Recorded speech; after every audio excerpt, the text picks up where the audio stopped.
오래전에 TV에서 방영된 빨간머리 앤, 이런 그 만화 영화를 기억하는 분이 계시리라 믿습니다.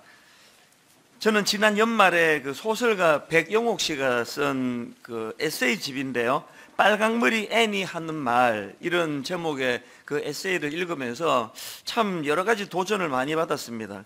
그 책에 11살짜리 그 주인공, 그 고아 소녀인데요, 그 빨강머리 앤이 남긴 주옥 같은 명언들을 쭉 이제 되짚어보는 그런 책이었는데, 참 뭐 소설에 나오는 대사이긴 하는데 여러 가지로 많은 그 감동도 받고 또 도전도 받는 그런 글들을 접했습니다. 그 어린 꼬맹이가 어떻게 그렇게 힘든 상황에도 낙심하지 않고 놀라운 희망을 계속 노래할 수 있을까? 그게 참 도전이 됐는데, 예를 들면 이런 겁니다. 이제 빨강머리 앤이 어느 날 이제 지긋지긋한 그 고아원을 이제 벗어나게 된 겁니다. 그래서 어느 집에 이제 입양이 되기로 하고 갔는데, 그 문제가 뭐냐?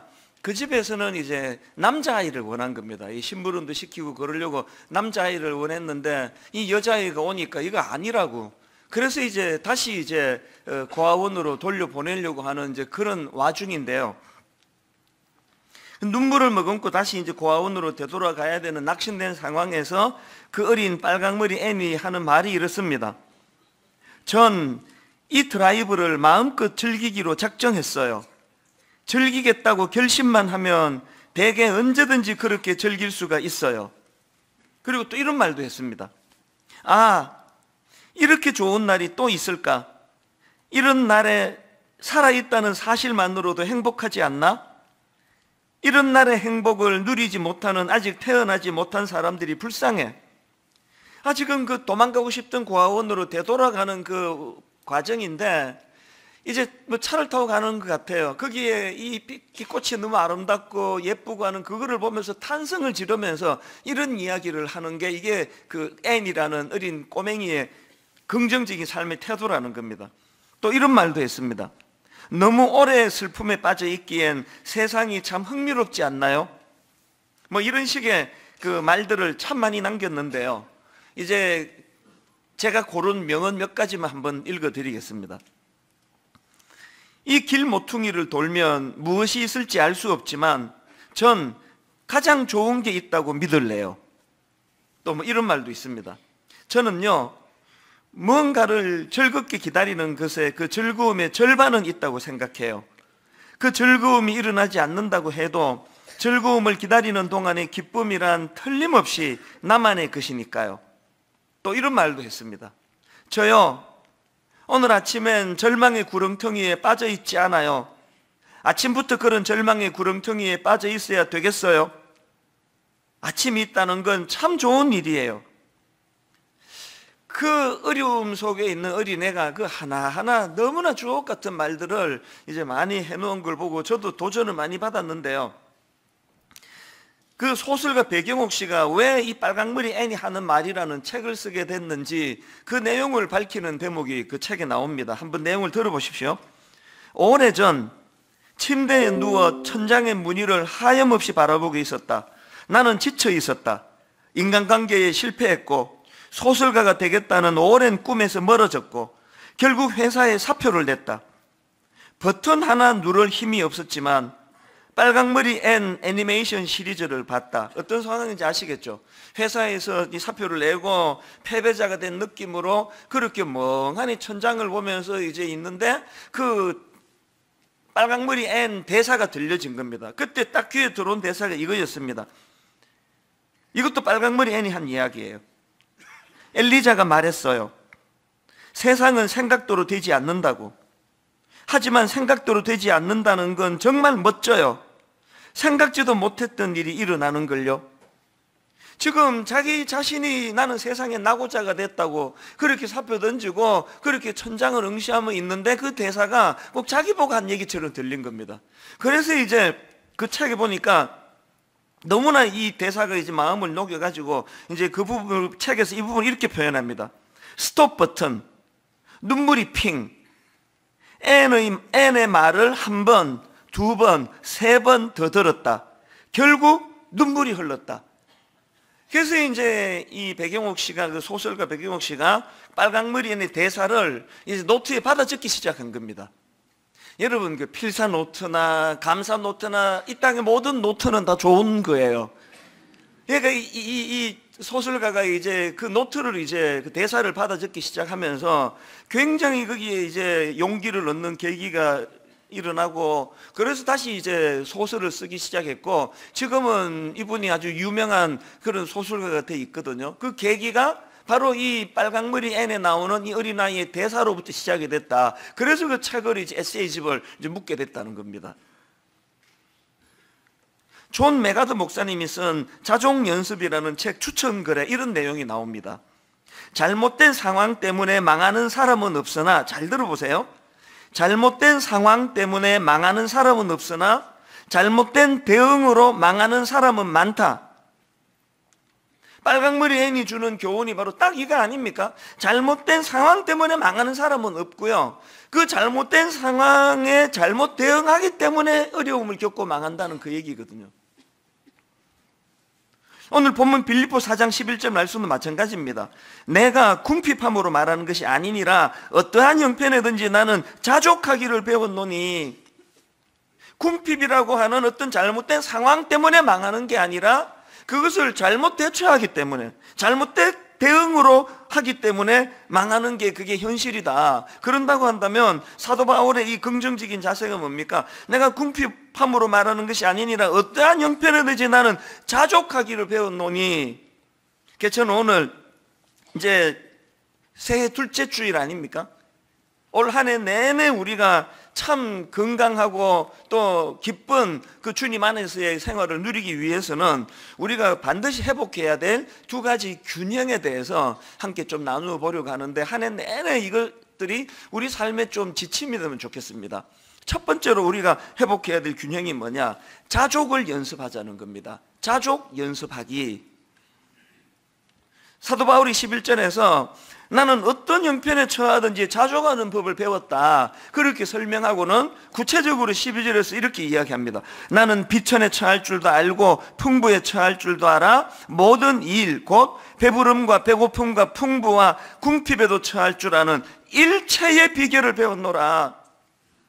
여기 나오는 이 배우다라는 이 표현은요, 자기가 뭐 학원에 가가지고 학교에 가서 배우는 그 배움이 아닙니다. 삶의 현장에서 자기가 직접 경험하면서 배우는 그 배움을 말하는데요, 여기서 지금 강조점이 뭐냐 하면은 지금 안다라는 동사가 두 번 나오고 있지 않습니까? 나는 비천에 처할 줄도 알고 풍부에 처할 줄도 알아. 이게 지금 안다라는 동사를 두 번 쓰면서 강조하는 게 뭐겠습니까? 어떤 상황이 주어지든지 간에 나는 그 상황을 어떻게 한다고요? 자족을 배우는 도구로 삼는다는 거예요.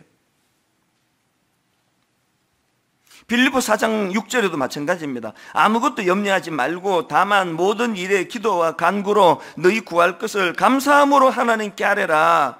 염려가 찾아올 때 그 염려를 어떻게 활용한다고요? 자족을 위해서 오히려 기도라는 도구로, 기도를 사용하는 그 계기로 이것을, 염려를 사용하겠다. 오히려 이 염려를 가지고 나는 감사로 주님 앞에 나가는 그런 계기가 되게 하겠다.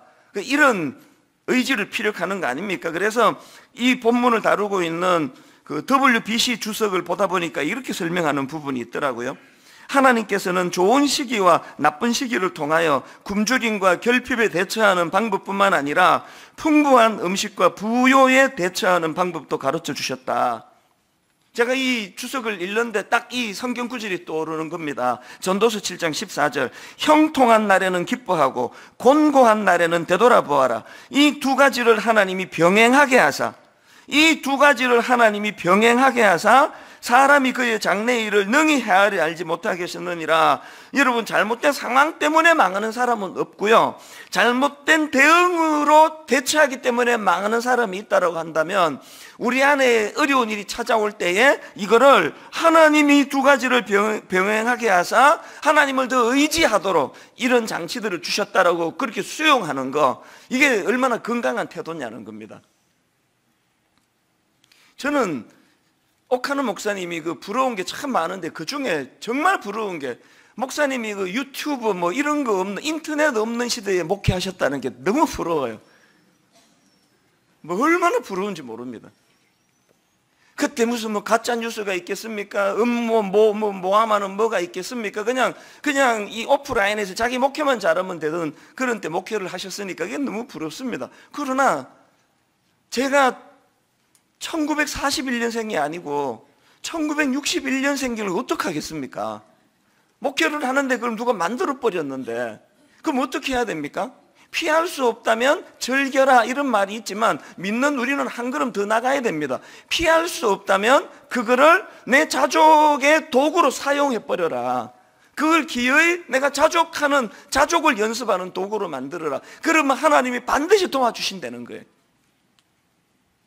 한 몇 주 전에요, 한창 이제 마음이 힘들고 막 복잡하고 그런 때인데 이제 월요일 날 점심 때 이제 막 그냥 막 스트레스 쌓이면 먹는 게 최고잖아요. 그래서 이제 제 아내하고 같이 뭐 우리나라에서 짜장면 제일 맛있게 하는 집이 있다고 그래가지고 이제 점심 때 갔습니다. 먹어보니까 그 동네에서 제일 잘하는 것 같아요. 그래서 이제 막 그날 요리도 시키고 실컷 먹었습니다. 잘 먹고 또 이제 풀리더라고요. 그러고는 이제 계산대로 갔더니 그 카운터에 있는 분이 조금 전에 여기 어떤 여자분이 계산하고 갔다는 거예요. 그리고 이제 쪽지 하나를 이렇게 이것 좀 전해드리라고 그랬다고 쪽지를 주는데, 여러분 저는 목회 철학이 식당에서 성도 만나면 내가 그분께 밥 사드리는 게 내 목회예요. 뭐 사드리지는 못한다 하더라도 성도들에게 그 식사 대접 받는 건 전 되게 힘들거든요. 그게 게다가 그날 막 또 막 요리도 시키고 해가지고 이 돈 되게 많이 나왔을 텐데 이러니까 되게 막 마음이 쓰이는 겁니다. 근데 여러분 그 쪽지를 제가 읽으면서 이게 하나님의 배려구나, 이런 내용이 써져 있더라고요. 쪽지에 목사님, 저는 분당 우리 교회에서 2015년부터 2016년까지 예배를 드렸던 집사입니다.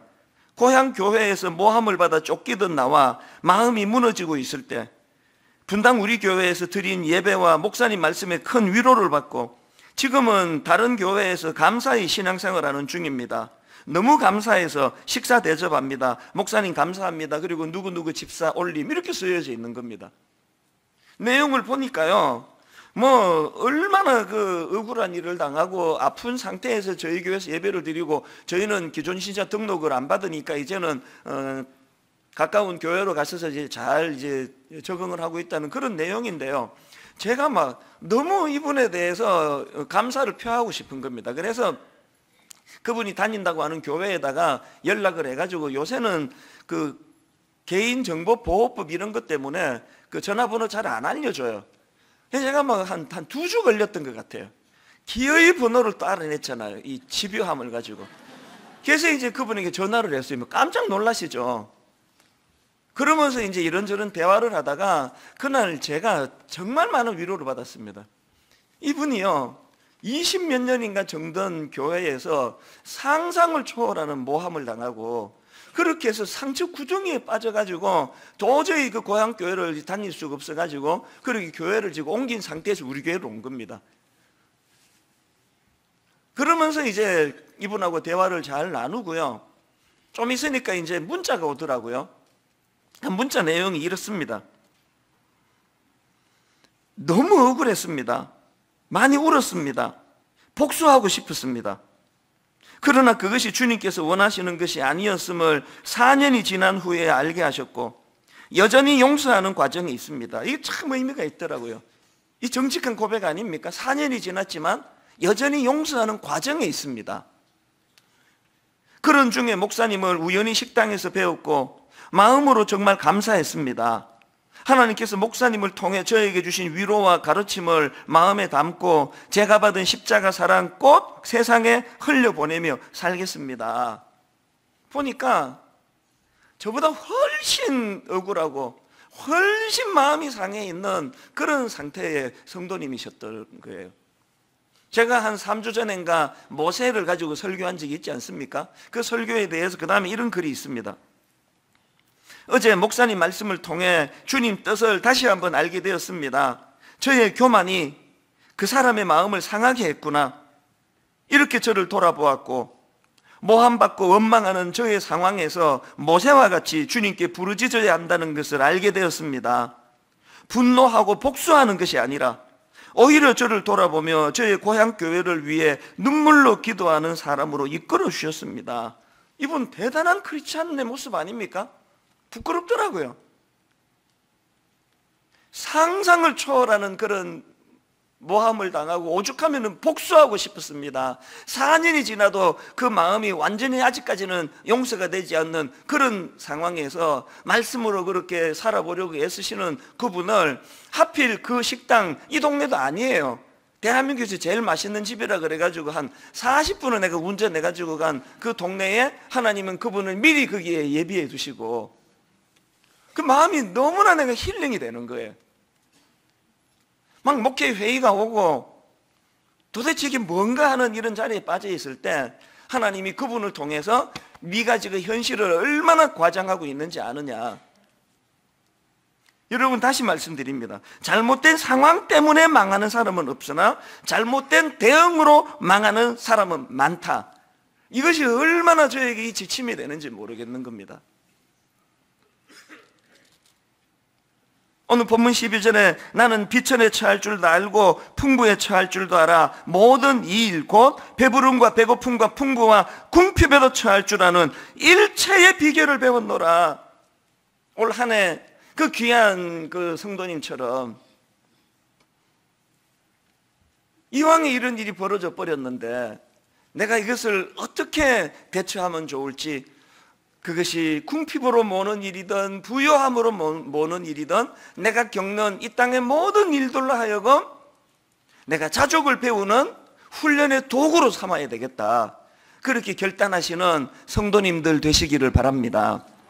그런가 하면 두 번째로요, 이 건강한 신앙생활을 위해서 회복해야 될 게 하나 더 있는데 그게 뭐냐? 내게 능력 주시는 자가 계시다는 걸 기억하며 살자는 겁니다. 사도 바울이 12절에서 또 11절에서 나는 일체의 비결을 배웠다. 나는 이런 아픈 일도 저런 아픈 일도 좋은 일도 다 나는 내 자족을 배우는 훈련의 도구로 삼았다. 이렇게 하고 끝나면 그 성경이 아니에요. 그건 자기 개발서입니다. 정말 중요한 건 사도 바울이 그렇게 말씀을 끝내지는 않고 바로 그 다음 13절, 내게 능력 주시는 자 안에서 내가 모든 것을 할 수 있느니라. 이게 빨간머리 N하고 사도 바울의 결정적인 차이예요. 이게 의지력이 강한 세상 사람하고 예수 믿는 우리의 결정적인 차이입니다. 내 의지력을 가지고 살아가는 게 아니에요. 이런 일들을 통해서 내게 능력 주시는 분이 내 안에 계시다. 나는 그분과 연합하여 살아간다. 그분이, 내가 그분을 의지하기만 하면 그분은 내게 힘을 주신다. 에베소서 6장 10절에도 보니까 끝으로 너희가 주 안에서와 그 힘의 능력으로 강건하여지고, 우리는 뭐 강건하여지고 이것만 눈에 띄는 거 아닙니까? 사실은 더 중요한 거는 강건해지는 결과물보다도 그것이 가능하도록 주님 안에서와 그분이 주시는 힘의 능력으로 이것이 가능했다. 이걸 구현해내는 게 이게 신앙생활이라는 겁니다. 제가 이런 말씀을 준비하고 있는데 우연히 인터넷에서 글 하나를 발견했는데요, 불교 신자가 쓰신 글인 것 같아요. 이런 내용입니다. 아무리 공부를 해도 마음이 변하지 않아 깊고 외로운 산중에서 한없이 우셨다는 법전 스님. 이 짧은 한마디예요. 이 눈에 확 제가 띄는 겁니다. 그래서 이 법전 스님을 저는 누군지 잘 모르니까요, 인터넷으로 검색을 해봤죠. 그랬더니 그 불교계에서는 꽤 이름이 알려진 유명한 분인 것 같아요. 우리로 치면 뭐 총회장이나 노회장이나 뭐 이런 아주 중요한 일도 하시고 그런 분인 것 같아요. 그런데 여러분, 이렇게 불교계에서 명성이 있는 이분이 내용을 가만히 보니까 이 마음이 변해져 이제 그 돌을 닦는 거 아닙니까? 그렇게 노력을 해도 마음이 변하지 않아서 그 깊고 외로운 산중에서 한없이 우셨다는 법전 스님. 그 문장을 보면서 마음에 어떤 안타까움이 드는가 하면은, 이 법전 스님이 누군지 모르지만 그 한없이 깊은 산중에서, 외로운 산중에서 한없이 우셨던 이 법전 스님에게도 사도 바울이 만나고 사도 바울이 알았던 내게 능력 주시는 그분 예수 그리스도, 그분을 알았더라면 얼마나 좋았을까.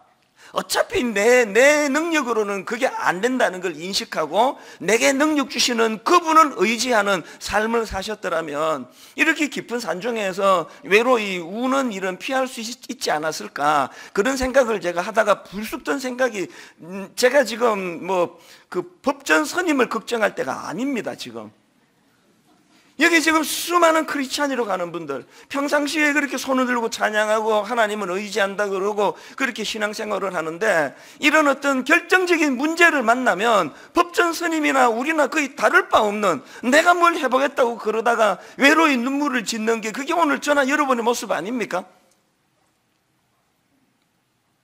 계속 목회 회의가 온다. 어떻게 그렇게 새빨간 거짓말로 이렇게 모함을 하고 있느냐. 그리고 내 설교가 십수년 동안 전 세계에 다 오픈이 됐는데 설교를 딱 들어보면 아는데 이거를 가지고 이렇게 또 넘어가는 사람이 있느냐고. 내가 계속 이야기하는 게 뭘 의미합니까? 내가 그게 신경이 쓰인다는 거 아닙니까? 자유롭지 않다는 거 아닙니까? 목회 회의가 온다. 그거 왜 오겠습니까? 목사인 저 역시도 그 굴레에서 자유롭지 않다는 거거든요. 그러니까 이 자리는요, 그 모든 걸 다 해결한 어떤 그 완결자가 설교하는 거 아닙니다. 똑같이 약한 육신을 가지고 같이 마음이 쓰이고, 그래서 하나님께서는 그 짜장면 집에서까지라도 하나님이 사람을 보내주시고, 그 하나님이 오늘도 너에게 능력 주시는 그분을 왜 인식하지 않고 사느냐고 그렇게 저를 깨우쳐주는 그 힘으로 지금 버텨내고 있는 거 아닙니까? 목회 회의가 들기는 무슨 회의가 듭니까?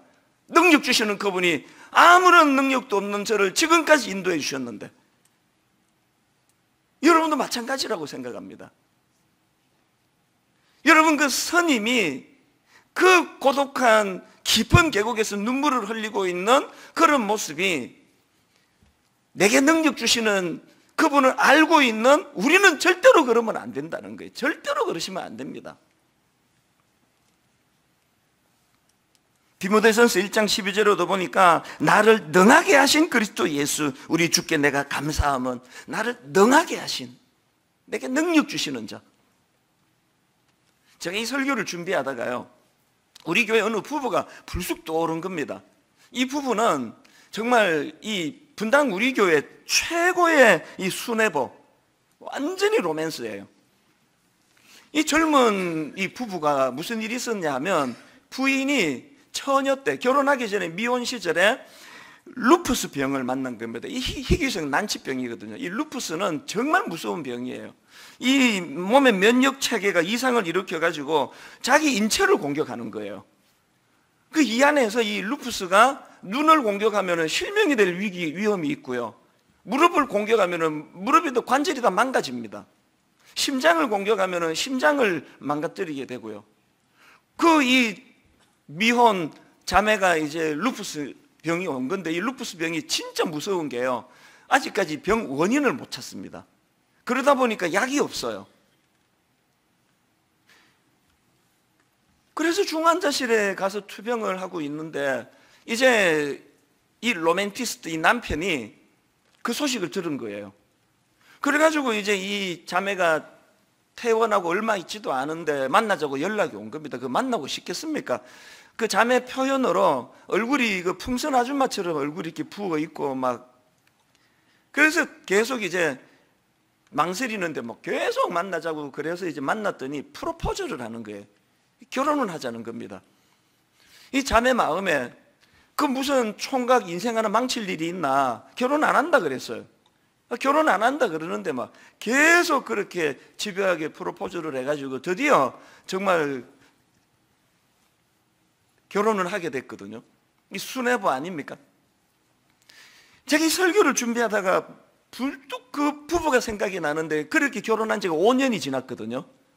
대부분 이런 어떤 감상주의에 빠져가지고 로맨틱하게 결혼하면은요, 제정신 들어오면은 다 어려워지잖아요. 그래서 궁금해지는 겁니다. 5년이 지났는데 이 부부는 어떻게 지내고 있나? 그래서 제가 좀 만나자 그랬어요. 두 분이 다 같이 찾아와서. 왜? 같이 오라 그랬으니까. 한 사람만 내 확인하면 안 되니까. 부부 다 오라 그랬더니 다 왔어요. 제가 그날요 진짜 감동을 받았어요. 진짜. 그 이후로요 고난이 엄청 많았더라고요. 신혼부부인데요 결혼하고 5개월 만에 또 중환자실에 갔대요. 루푸스라는 병이 원래 그런 겁니다. 그 난관을 다 이겨내고 너무나 서로 사랑하면서 그렇게 서로를 섬기고 이런 걸 대화를 나누고 너무나 감동을 받았는데, 정말 감동은 그 다음부터입니다. 그렇게 하고 부부가 다 저한테 이메일을 편지를 보내왔는데요, 이 감동은 이루 말로 못합니다. 먼저 남편의 편지를 한번 들어보십시오. 자기 처지를 이렇게 표현했습니다. 1년에 여러 차례의 입원과 퇴원의 반복, 퇴근 후 병원 의자에서의 쪽잠, 2번의 유산으로 아이를 양육하는 행복과 기쁨은 아직 모르는 부부, 풍요롭거나 넉넉함과는 거리가 먼, 돈이 생겨도 부채 때문에 만져보지도 못하고 사라지는 유리통장, 힘들어도 가장의 무게로 지쳐도 누구에게 쉽게 내색하거나 표현하지 못하는 남편의 삶, 자기의 상황을 이렇게 쭉 피력을 하고요. 대반전, 그 다음 들어보세요. 아마 세상 사람들의 눈으로 바라보았을 때는 제가 참 한심하고 불쌍한 사람으로 보일 겁니다. 그렇지만 믿음의 눈으로 바라보면 이렇게 감사한 일로 바뀌어지는 겁니다.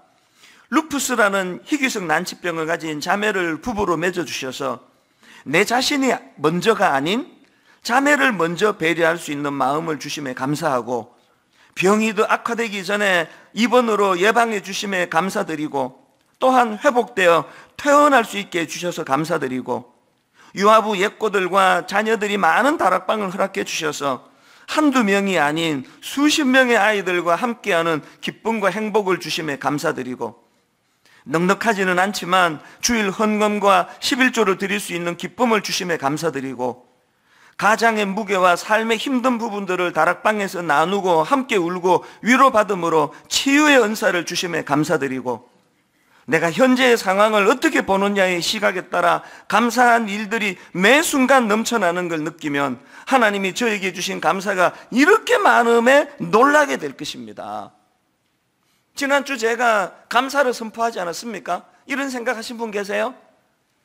이 땅의 모든 사람은 다 원래 감사할 수 있도 내 형편은 나는 안 된다, 이런 생각을 하신 분 있으십니까? 이 부부의 감사를 한번 들어보십시오. 이번에는 그 아내가 보내온, 그 자매가 보내온 편지를 한번 읽어 드릴 테니까 한번 내용을 한번 보십시오. 오늘 목사님을 만나 저의 살아온 순간들을 다시금 얘기할 수 있게 되어 감사했습니다. 또 감사해요. 제가 중환자실에서 사경을 헤맨 지도 벌써 7, 8년이 지나갑니다. 하나 확실한 건, 하나님을 몰랐고 감사를 몰랐다면 제가 이 모든 것들을 버텨낼 수 없었다는 것입니다. 제 삶에 칭칭 얽매여 지금의 남편과 결혼하지도 못했을 것 같고, 모든 것을 포기하고 죽었거나 정신과 치료를 받고 있을 것 같다는 생각이 듭니다. 중환자실에 2번이나 들어가면서도 의사 선생님에게 살 확률이 20%밖에 없다라는 판정을 들어도 감사하게도 단 한 번도 하나님께 원망을 한 적이 없었지요. 어떻게 그럴 수 있었을까? 저는 그 고통 속에서 빠져나오게 해달라고 매달린 기도가 아닌 지금 하나님께서 이끌어가고 계심을 강하게 믿었고, 그 믿음으로 성장을 해왔던 것 같아요. 지금 하나님께서 이끌어가고 계심을 강하게 믿었고가 뭡니까? 오늘 우리가 2번째로 추구하는 내게 능력 주시는 분이 계시다는 걸 인식하고 사는 게, 이분이 그걸 지금 누리고 있다는 거 아닙니까? 그 다음 한번 들어보세요. 저도 세어보지 않아 몰랐는데 병원 차트를 보니 27번 입원을 했더라고요. 27번의 입원 기간 중 특세 기간이 껴있을 때가 꽤 많았습니다. 그때마다 동생이 노트북을 가져와 특세를 보여주곤 했는데 당장 교회로 달려가 예배 드리고픈 그 마음, 아마 그 마음은 겪어본 사람만 알 수 있을 거예요. 정말 그냥 숨쉬고 살아있고 걸어서 교회에 갈 수 있는 게 얼마나 감사하고 또 감사한 일인지 말이에요. 욥기 말씀을 참 많이 읽었었는데 또 말씀이 주는 위로는 정말 이루 말할 수 없는 기쁨과 감사로 다가왔었어요. 그 말씀으로 같은 병실에 계신 암 환우분께 작게나마 전도를 할 수 있는 용기도 얻었지요. 이건 저 만났을 때 그 얘기 하더라고요. 그렇게 지금 중환자실에 고통 속에 있으면서도 자기를 인도하시는 그 하나님에 대한 감사가 넘쳐가지고 그 암으로 죽어가는 저 환우 그냥 두면 안 된다. 그래서 그분에게 자기가 만난 그 하나님을 글로 써서, 꼼꼼하게 글로 써서 그렇게 전했다는 이야기를 듣고 너무 내가 감동을 받았습니다. 지금도요, 고통이 끝나지 않았거든요. 마지막 부분 한번 들어보세요. 지금도 루푸스 외에 자가 면역성 간경화로 복수가 차고 언제 간 이식을 해야 할지 모르는 상황에 처해 있고 갑상선 저하증으로 늘 부어 있고 살이 찌고 여자로서 외모를 다 포기하게 만들고 뇌하수체에 종양이 있고 폐동맥 고혈압으로 값비싼 약을 계속 복용해야 하고 그 밖에 자잘한 여러 가지 질병과도 앞으로 싸워 나가야 하지만 저는 계속 감사할 수밖에 없는 것 같아요. 지금까지 믿고 하나님만 따라왔고 죽이시는 것도 살리시는 것도 하나님이심을 잘 알기에 그냥 감사할 수밖에 없는 것 같아요. 기쁠 때나 고난 속에서나 하나님만 바라보고 감사하며 나아가는 저희 부부가 되기를 소망합니다. 온통 이 부부가 감사로 도배를 해놓은 거예요. 감사로. 오늘 여러분 교회 오시면서 내가 지금 정말 걸어서 교회 올 수 있는 건강 주신 것 때문에 이렇게 가슴 벅차게 감사하신 분 몇 분이나 되세요? 놀라운 건요, 그 남편이 지금 아파트 올 수리, 그 인테리어를 지금 하고 있는데요, 들리는 소문이 너무 좋은 거예요. 이 남편이 하는 그 인테리어 사업을 맡긴 집들마다 참 만족이 된다고, 너무나 정성껏 이런 일을 한다고. 이게 어떻게 가능할까요? 빨강머리 앤이라는 그린 11살짜리 고아 소녀가 너무너무 힘든 그 난관을 어떻게 해서든 그것들을 이겨내보려고 긍정적으로 노력하는 그런 아이의 삶은 반드시 잘 될 수밖에 없는 거. 거기다가 이분은 내게 능력 주시는 분이 누구인지를 알고 있는 분인데요, 자기에게 맡겨진 일 대충 하겠습니까? 부실하게 할 리가 없잖아요. 그러니까 잘 되는 거예요. 저는 이 두 부부를 만나보고 또 두 부부의 편지를 보면서 시편 63편이 불쑥 떠올랐는데요, 시편 63편의 배경은 지금 다윗 왕이 자기 아들 그 못된 그 페류나 압살롬이 쿠데타를 일으켜가지고 반역을 일으켜가지고 지금 광야로 피신해서 쓴 시예요. 그런데 여러분, 제가 시편 63편을 보니까 이게 뭐 아비로서 이거는 뭐 숨 쉴 힘도 없을 것 같아요. 그렇게 광야로 피신해서 쓴 시인데 시가 너무 밝은 거예요. 찬양이 너무 많은 겁니다. 자, 예를 들어 볼게요. 시편 63편 3절 4절을 보십시오. 주의 인자하심이 생명보다 나음으로 내 입술이 주를 찬양할 것이라. 이름으로 나의 평생의 주를 송축하며 주의 이름으로 말미암아 나의 손을 들리라. 내 평생에 주를 찬양하며 주의 이름으로 내 손 들리라. 이 찬양이요, 이 보통 깊은 찬양이 아닙니다. 눈을 떠보면 기가 막혀요. 세상에 자식이 반역을 일으킨 상황이에요. 눈을 떠보면 왕궁이 아니라 광야예요. 그 광야 같은 상황에서 시편 63편 5절에 보니까 골수와 기름진 것을 먹은 것 같이 나의 영혼이 만족할 것이라. 나의 입이 기쁜 입술로 주를 찬송하되. 지금 여러분, 왕이 왕궁에 있지를 못하고 광야에 던져져 있는데 이게 지금 골수와 기름진 것을 먹는 그런 만족한 상황입니까? 이게 지금 다윗은 어떻게 이렇게 광야에서 그런 절망적인 상황에서도 감사를 놓치지 않았나 그랬더니요, 63편에서 딱 한 구절 내가 발견했어요. 그 이유를 금방 알겠더라고요. 이게 어떻게 가능했냐고요? 시편 63편 7절에 그 답이 있어요. 7절. 주는 나의 도움이 되셨습니다. 광야에서도 주는 나의 도움이 되셨습니다. 내가 주의 날개 그늘에서 즐겁게 부르리이다. 그 광야에 아무것도 없는데 다윗이 발견한 건 뭐예요? 오늘 본문으로 말하면 내게 능력 주시는 분이 여전히 계시는구나. 내게 능력 주시는 분이 여기까지 지금 함께 동행하시는구나. 그러니까 그 광야가 골수와 기름진 것으로 먹는 것 같은 영혼의 만족이 찾아온다는 거 아닙니까? 오늘 여러분 딴 데 안 가고 여기 오셨잖아요. 예배자로 서셨잖아요. 11살짜리 고아 소녀 빨강머리 앤이라는 이 아이가 추구하는 그 긍정적이고 낙관적인 삶의 그 모습을 우리가 취하기 원하신다면 내 힘으로 어떻게 해보겠다 그러면 우리 모두는 깊은 계곡에서 슬피 울 수밖에 없는 인생입니다. 제가 고백하잖아요. 설교자지만 목사지만 저 역시도 똑같이 연약한, 아마 제일 연약할 거예요. 그래서 목사로 세우셨을 것 같아요. 그러나 우리에게는 내게 능력 주시는 분이 계세요.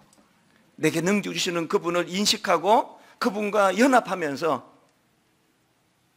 오늘의 결론을 저는 이 말씀으로 마무리하기를 원합니다. 고린도후서 6장 10절, 근심하는 자 같으나 항상 기뻐하고 가난한 자 같으나 많은 사람을 부유하게 하고 아무것도 없는 자 같으나 모든 것을 가진 자로다. 아니 그냥 이렇게 하면 되잖아요. 항상 기뻐하고 많은 사람을 부유하게 하고 모든 것을 가진 자로다. 그렇게 기록하면 되는데 왜 앞에 하나씩 붙여놨을까요? 여러분 저 보시면 알잖아요. 12번도 낙심하고 12번도 목회 회의가 오고 12번도 영적으로 참 초라하고 그 과정에서 근심하는 자 같으나 항상 기쁨을 회복해 주시는 내게 능력 주시는 분이 계시다는 거. 가난한 것 같은데 줄 게 하나도 없을 것 같은데 많은 사람들을 부유하게 하는 일이 쓰임을 받고 아무것도 없는 자 같으나 모든 것을 가진 자로다. 제 스스로가 초라해지기 시작하면요 말로 다 할 수 없이 초라해요. 아무것도 없는 자 같으나 오늘도 너무너무 부유한 자처럼 설교할 수 있도록 인도해 주시는 비결, 내게 능력 주시는 분이 계시다는 거예요.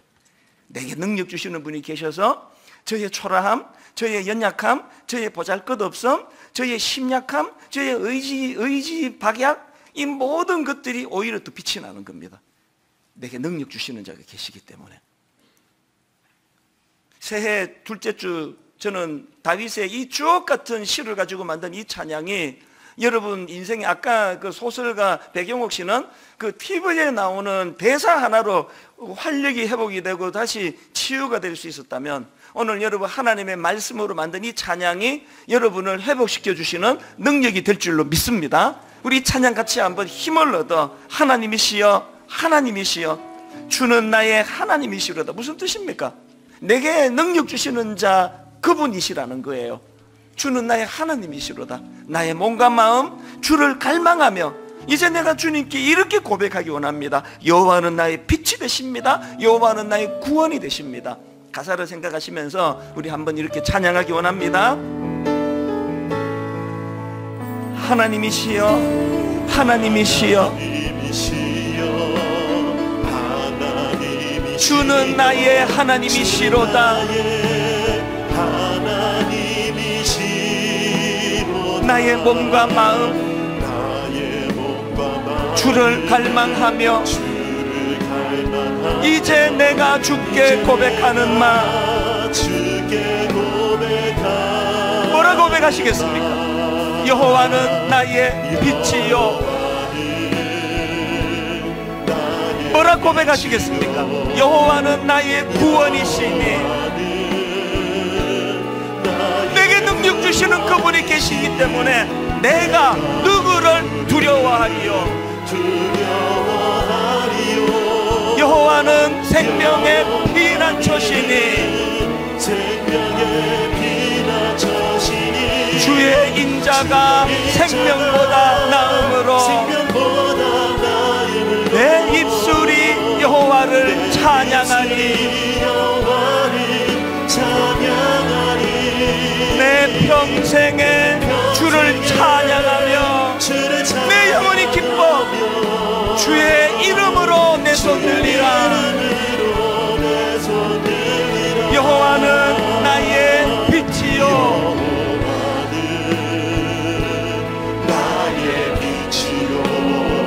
여호와는 나의 구원이시니 나의 구원이시니 내가 누구를 두려워하리요. 내게 능력 주시는 그분이 계시기에 여호와는 생명의 피난처시니 주의 인자가 생명보다 나음으로 내 입술이 여호와를 찬양하리. 내 평생에 주를 찬양하며 주의 이름으로 내 손 들리라. 하나님 사랑의 눈으로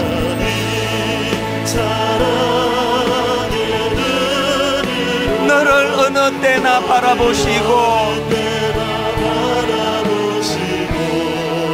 하나님 임자한 귀로서 언제나 너에게 기울이시니 우리가 낙심할 때 어두움의 밝은 빛을 비춰주시고 너의 작은 신음에도 응답하시니 너는 어느 곳에 있든지 주를 향하고 주만 바라볼지라. 하나님의 사랑을 사모하는 자,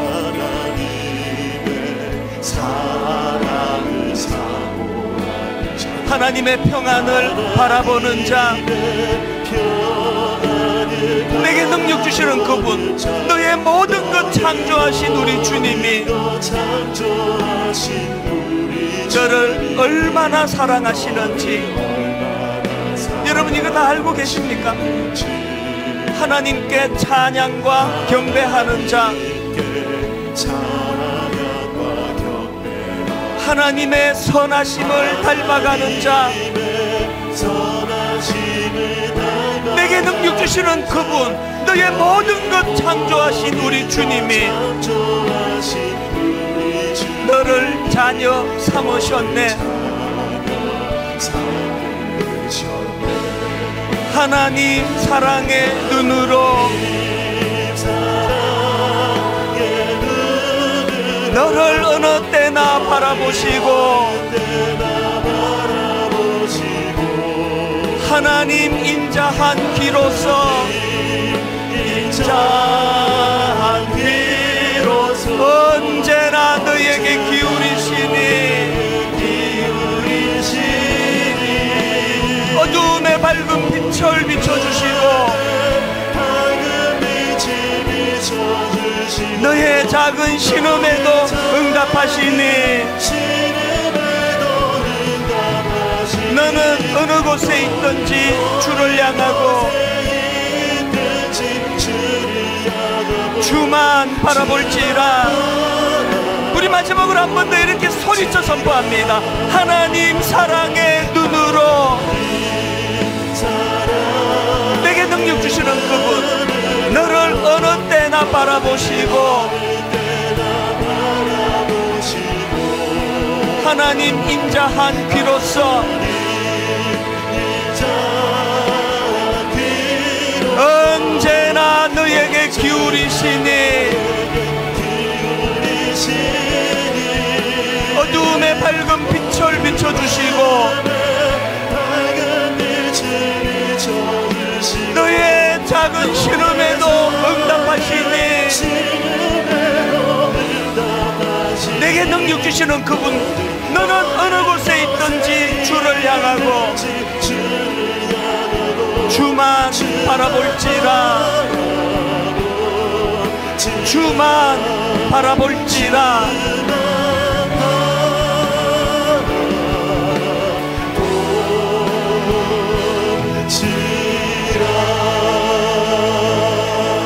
어제까지 해는 바뀌었는데 달라진 게 하나도 없어서 이렇게 무겁고 저렇게 무거운 것 가지고 아픈 시간을 보내고 계셨다면 이 시간은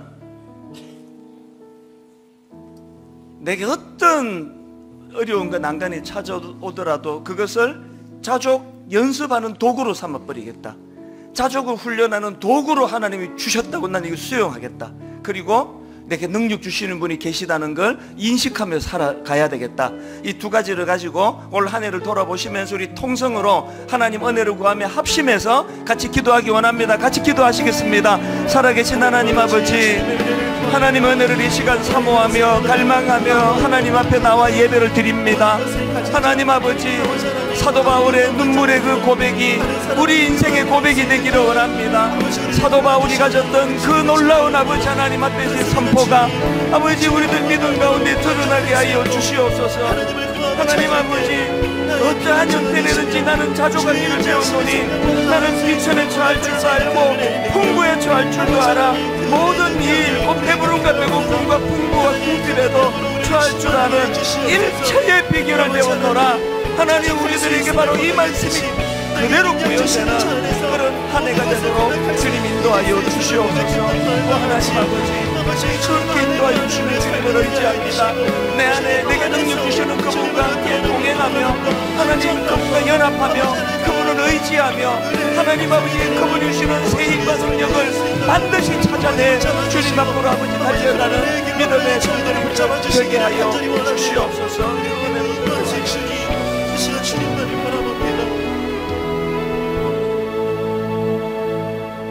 광야 같은 인생길에 하나님 이런 일을 만나고 저런 일을 만날 때 그것 때문에 맨날 넘어지고 자빠지고 낙심하고 좌절하는 인생이 아니라 그런 일이 찾아올 때 이것을 자족 훈련하는 연습 도구로 사용하여서 이런 일들을 통하여 아버지 더 주님 앞으로 성숙을 향해 나아갑니다. 고백할 수 있는 저희들 되게 하여 주시옵소서.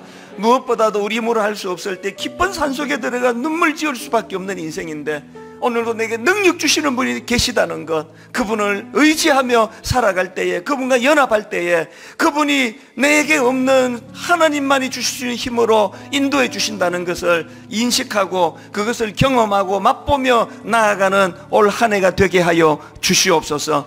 그렇게 인도해 주시는 주님께 감사드리옵고 예수님 이름으로 기도드립니다. 아멘. 우리 다 자리에서 일어나셔서 찬송가 354장 우리 1절 찬양할 때 의도적으로 큰 손뼉을 치면서 큰 목소리로 선포하면서 그렇게 찬양을 드리고 예배를 마무리하겠습니다. 주를 앙모하는 자.